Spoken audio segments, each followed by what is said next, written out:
below. I keep the house alive. I hear the door before it shuts.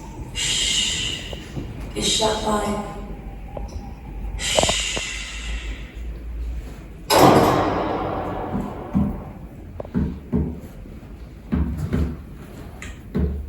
Walls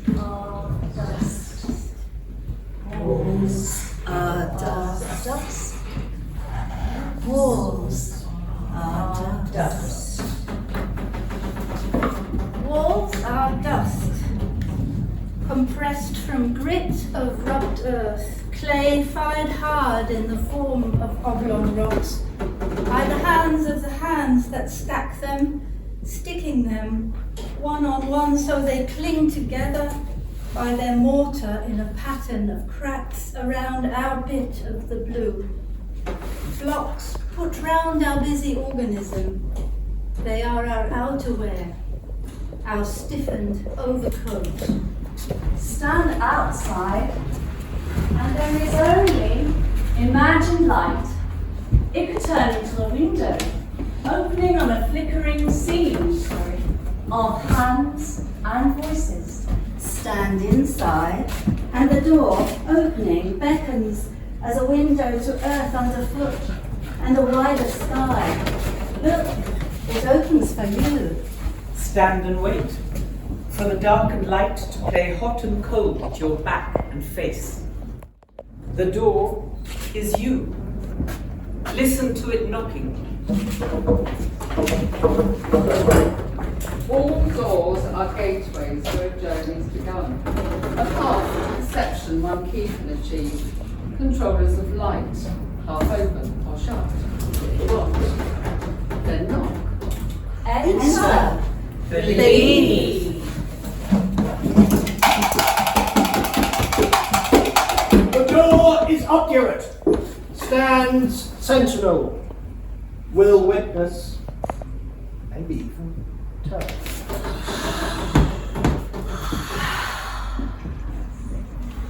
The doors of reception are hanging about. The doors of collection don't open till 2. The doors of election are all crossed out. The doors of correction are black and blue.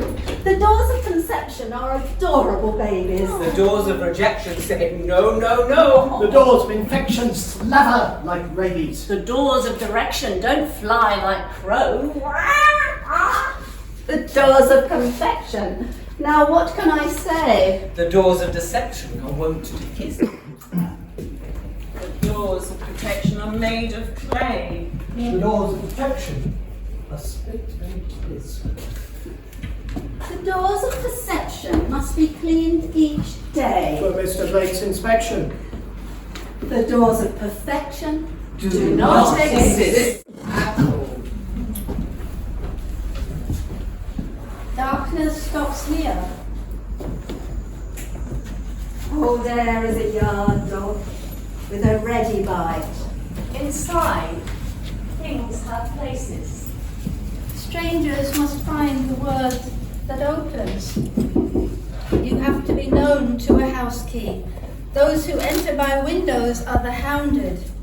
A bed puts its legs wide in the master bedroom. All water repelled by the roof finds an outlet in bathrooms. The kitchen too enlists it. Food rises and sets on the faces at table, while at the edges of my property, the other world arrives. And the staircases. I deprived would be without them. Neutral, tilted territories. The private public, no man's land. Oh, there are flats accessible only by net. Close walls, imposed intimacy, discretion is a powerful prize so much. The strangest things is the hollow stairwell, pure air, pure gravity. I once dropped a carton of milk in my apartment block and watched it burst 6 floors below. But that space has one use. Two people walking apart half a floor away can pass a letter through it hand to hand. The delicate fear that it might drop and communication plunge to an abyss of sweepings No more the delicate petulant breeze of an open door. Put your foot in the way of the closing door and you save yourself a crisis of echoes. The snub of wood in your face, A chink of light splices the dark. then vanishes. Dot scuttles us down to the mouldy place. Cold coal and apples softing in brown paper sacks. We wrestle with the sticking door. Our old man upon us now, his face a bawling red hole. I'll slit your throats and skin you for the dogs, you evil whores.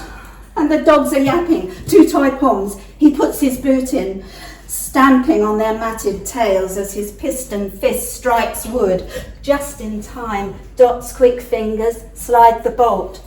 His stomping rains dust on our heads as we feel our way along wet bricks, till we're under the pavement, clambering up the slipping coal, knowing if we reach the top, the iron lid won't budge.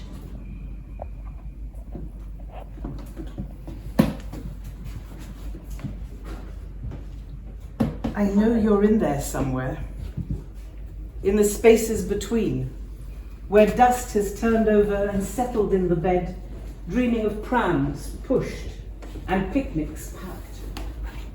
In the tiny exhalation of latch lift, breath held in a quiet corner, the perfect hiding place. If I could lay my hands on you, pull you up through the years of rackets and rucksacks, I would love you all the more for having lost you. A minute ago, I was happy, you see? Like the white stone and curtains molded as folds of stone on the statue with the outstretched arm. Then this uncomfortable quiet fell like a fall into the dark beats of her dress and the hollow of her hand. 2 phones sit on the tablecloth, one immobile under the lilies. They should busy me like hands or the sea, but they are islands on my desk, and I seem to have misplaced a certain way I had of contending with this silence.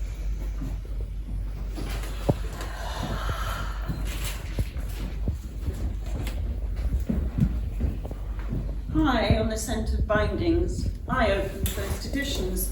Leaves, more leaves. The front room is a dell of books pushed to the ceiling, mist clinging to their spines, the letters cut with dust. Down the passage is a hotel wardrobe of a fridge, forlorn. 2 beers drunk, we dine on peanut buttered toast. Your mouth, a love song. Kiss. Skirting speaks. If I were neon, I'd be verging on art. A darting attraction at the junction between wall and floor. But I'm no nonsense pine. Fine for the dog to sniff at, the cat to sit with tapping paw. The cockroach to scuttle and the mouse to gnaw.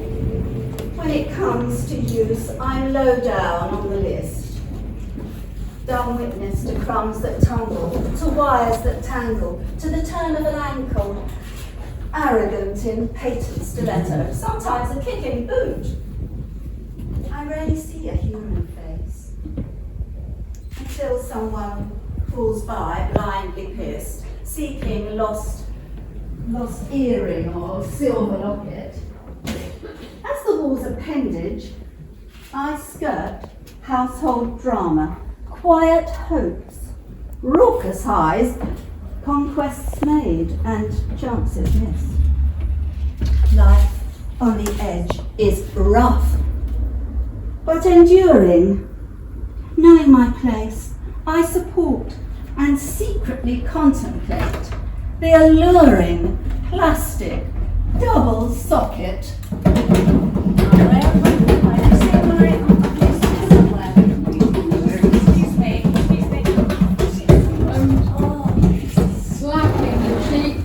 she laughs like a drainpipe and rides her firm buttresses over mine. Taking the frontispiece twice in her own front teeth, she kicks the balustrades into a pile. Pees on a dripstone and wishes for magnitude. Hasn't had this much plain fun for a while. But longs for a roof big enough to keep mallards in. Maybe a mansard. They are in style. Or should she settle for another saddleback? Joyride the banisters naked again. Plot yet another delightful catastrophe, laughing as she pitches off at the end.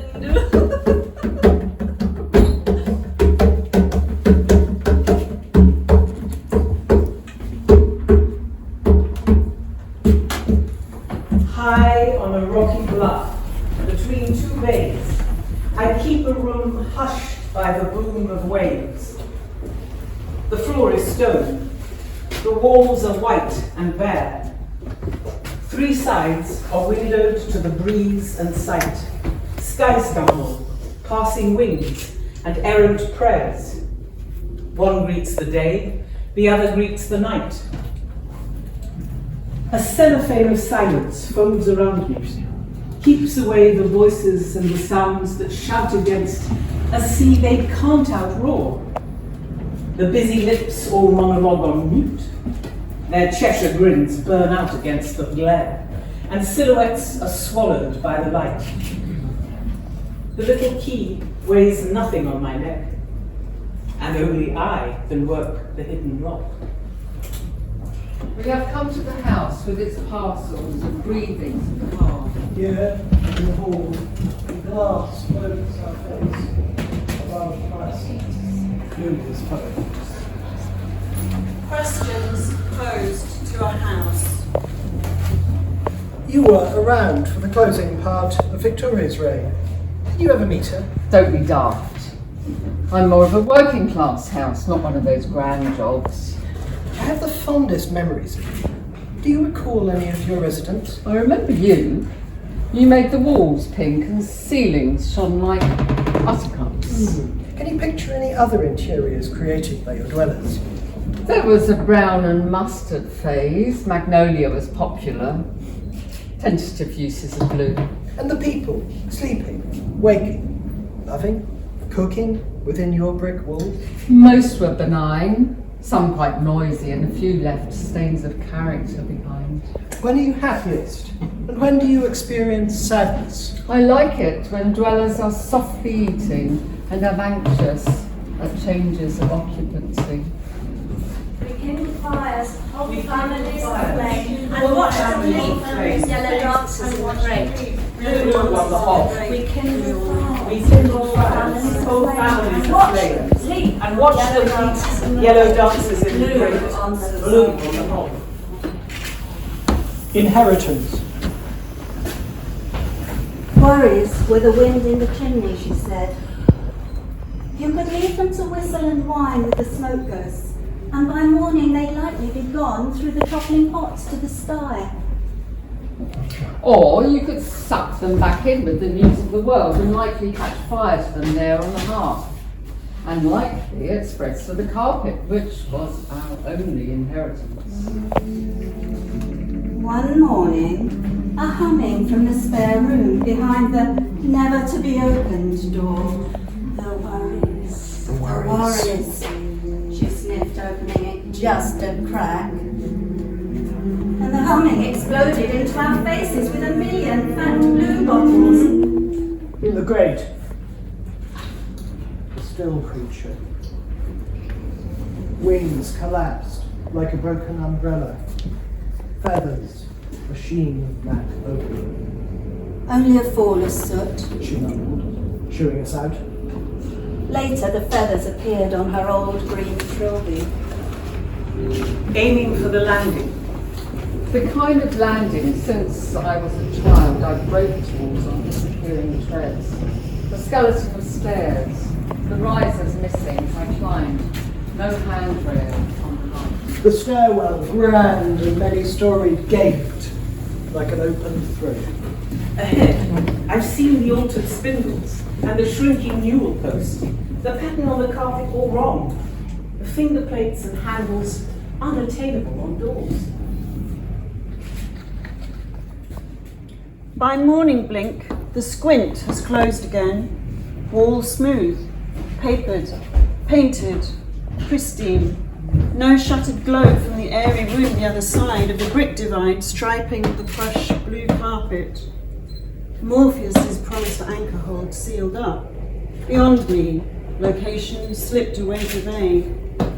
Last night I marked the spot again with a weightless nail, dropped a metal tack through the slats, heard the stone floor, dream ring, soft thudded plaster dust and brick crumb, piling onto the woolen floor, dusting bare feet, wood splintering under heft of a fanciful hammer.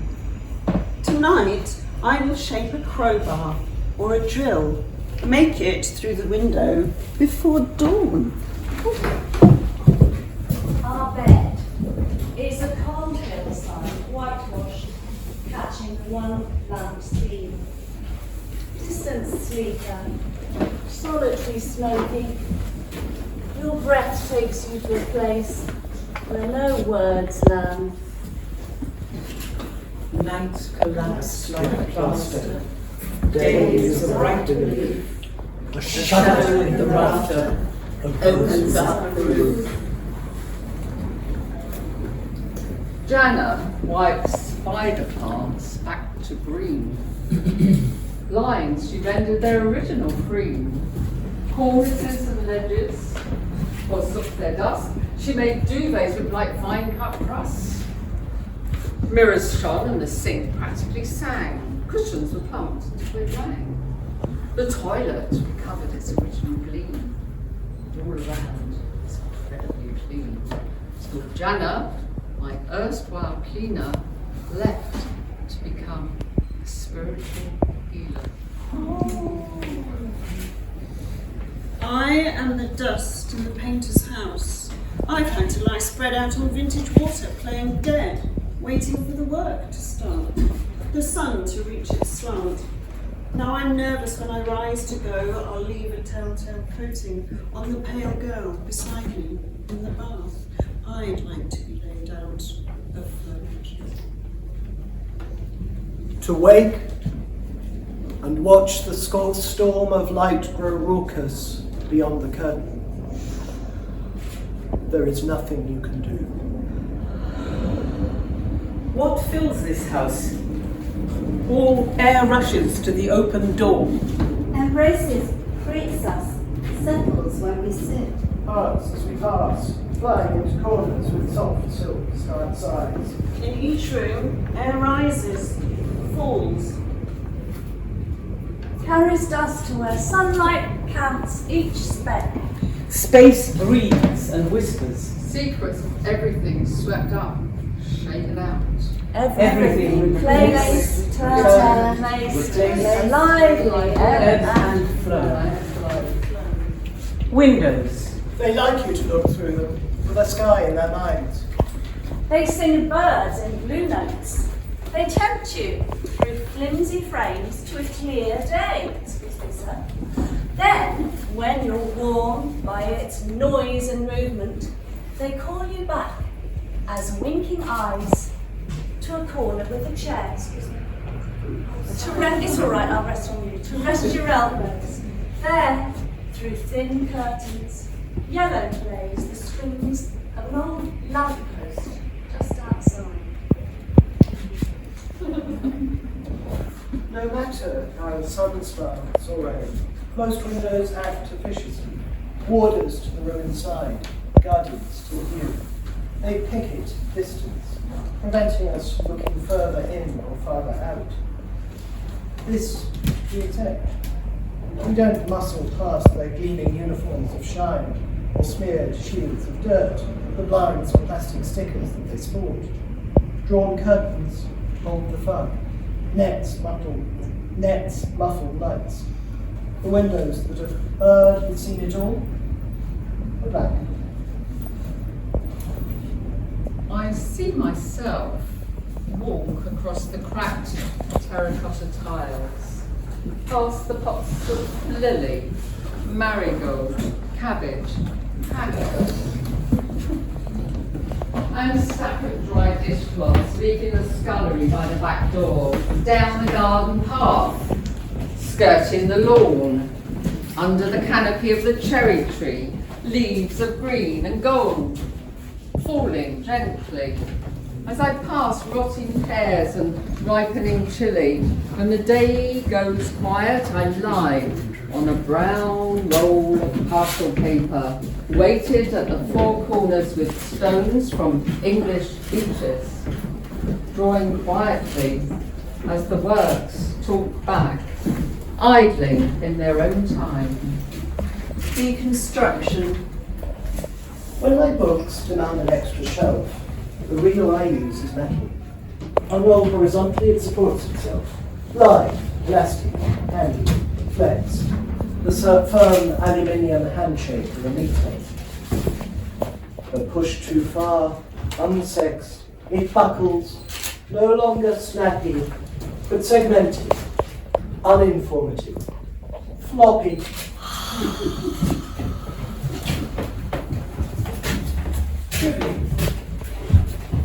At the top of the house, I found a heavy wooden door.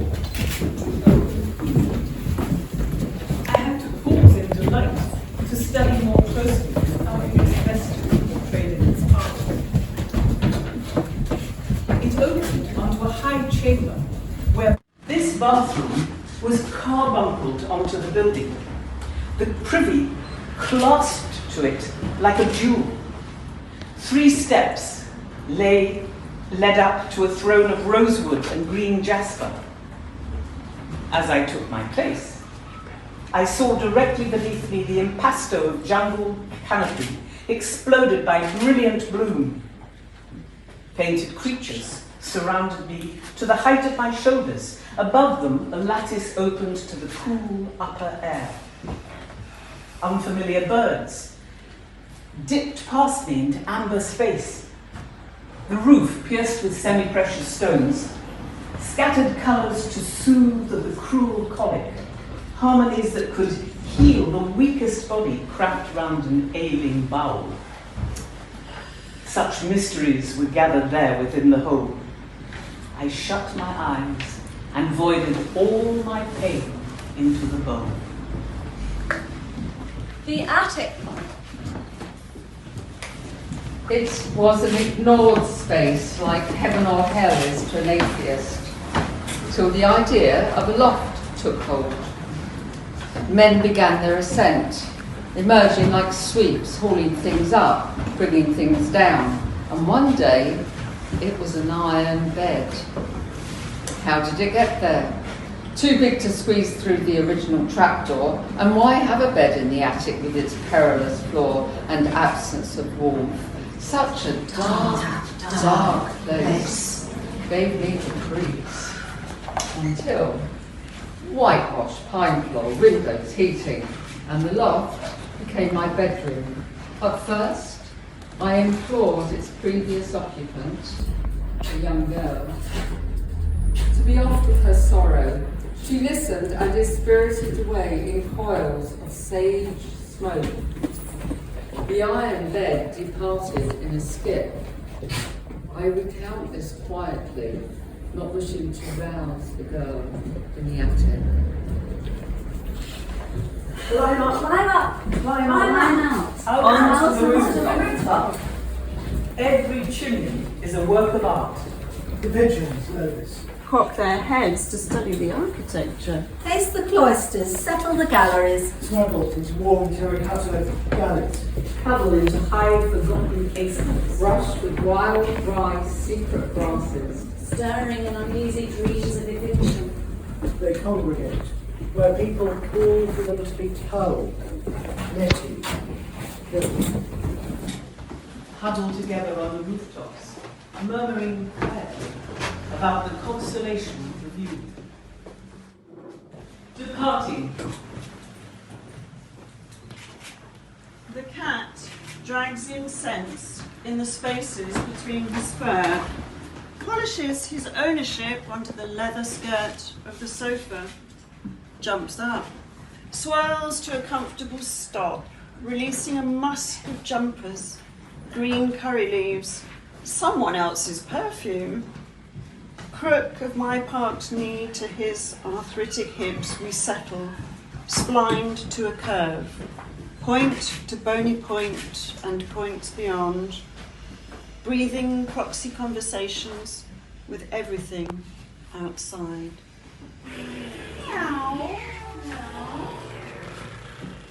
Stair lift.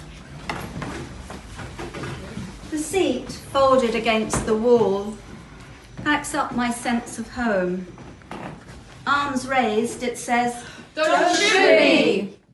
She used to joke they'd find her halfway, neither up nor down. It was I who got it fitted to lift Dad upstairs from hospital. Kids of friends lined up for slow rides. When Dad arrived home, he didn't fit in it. Once the chair's gone, its absence will be another thing that makes the house. Anyway. In a house displaying landscape paintings, when a person died, black mourning bands were draped across to guard the soul from venturing outside. What's really left is under my skin, in a dream that said, don't look for dead people in houses. Night collapsed like plaster, days as bright leaf, a shadow in the after.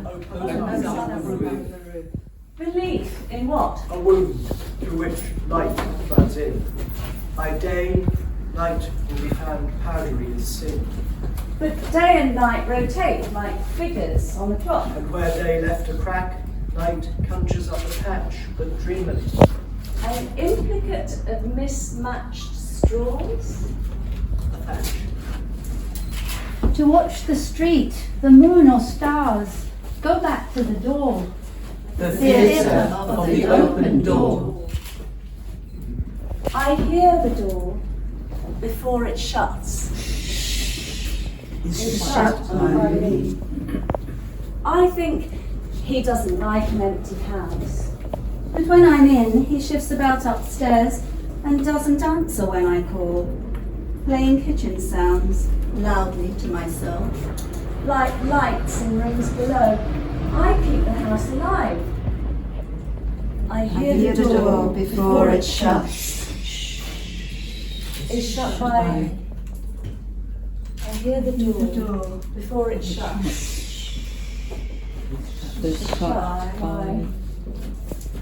I hear the door before it shuts. Shut by. Shut by. The emptiness. When the house was taken down, the air that for so long had been castled into rooms drifted into the day and was lost there. There were no windows anymore for the sunlight to fall through, or landings to rest on, and it fell now in long beams on the bare ground. In time, the last of the brick dust was carried off by the wind, and there was only the emptiness, something like the emptiness that the horse-drawn wagons, laden with new bricks, with window frames and tiles, had first pulled up at. Thank you. Congratulations.